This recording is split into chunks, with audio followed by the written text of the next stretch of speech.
No #NE saw it coming.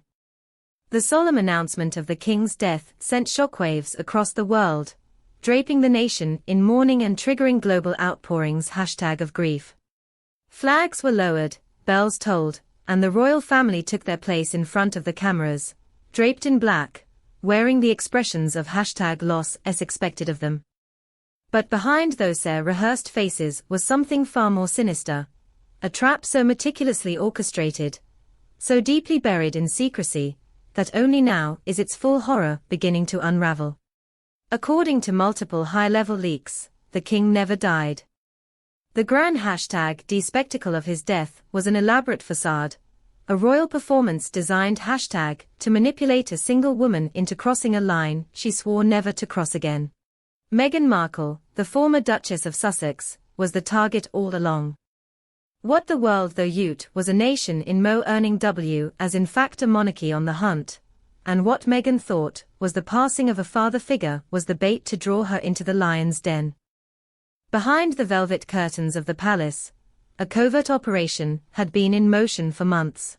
Codenamed Operation Phoenix, the plan was reportedly developed by a tight inner circle of royal strategists, intelligence officers, and senior courtiers. The objective was clear: lure Meghan back onto UK soil under emotionally vulnerable circumstances, monitor her every move, and recover, or suppress, whatever dangerous secrets she might be carrying.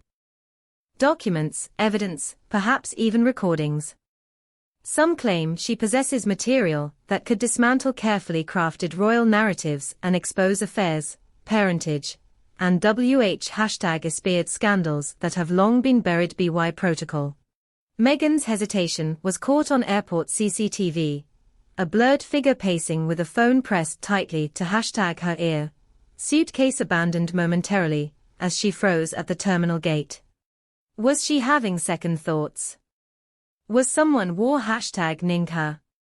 No one knows what was said in that moment, but ultimately, she are dead. Alone, but not unguarded. Hidden operatives followed her every step. Hotel staff #F had been replaced #D. Surveillance was embedded in her suite. Even her driver, supposedly arranged by her own security, was later revealed to have royal clearance. She was walking straight into a gilded snare. They thought she would crumble. They assumed she would be unguarded in grief, isolated in unfamiliar territory, easy to corner. What they didn't count on was how prepared she truly as. With in hours of landing, Meghan's team had gone dark. Communications were scrambled, phones turned off, cars rerouted. A palace insider, referred to only as #Hisselbird, claims she had been tipped off by a disillusioned #Taffer, someone who knew Operation Phoenix wasn't about diplomacy or damage control, but neutralization. Not in a literal sense, perhaps, but reputationally, socially, legally. Meghan was not just seen as a threat. She was seen as the key to dismantling everything the institution had worked to preserve. Before they could close in, she nished. What followed was chaos cloaked in silence. Internally, palace aides scrambled. Officials denied everything. Yet suspicious movements were noted. A private jet leaving from a rural estate #Istrip under the cover of night, with unregistered passengers. Meghan, it seems, had sleeped the net, children in tow. Grainy footage from the Scottish Highlands, days later, showed a woman resembling her boarding a boat bound for international waters. Her face was obscured, but the posture was unmistakable. She was gone again. Meanwhile, in the shadows of Balmoral, residents reported seeing a man matching the king's profile, walking slowly, under heavy guard, face obscured by scarf and hat, entering through a private gate rarely used. It wasn't long before whispers turned to belief: the king wasn't dead.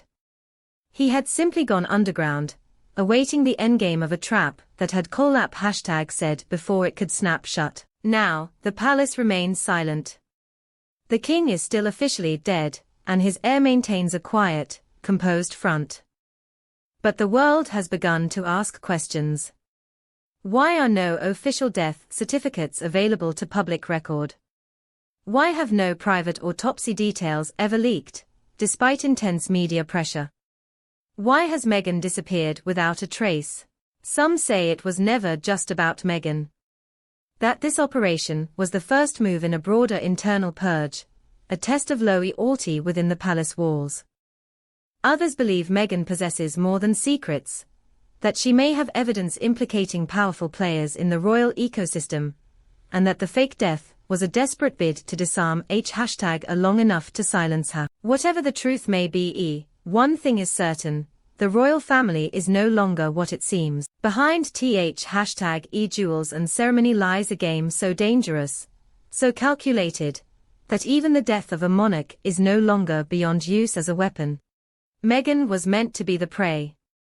Instead, she may have escaped as the only one who truly knows what happened behind the curtain, and the only one who can tell the world. And somewhere, if the whispers are true, the King W #atches from the shadows.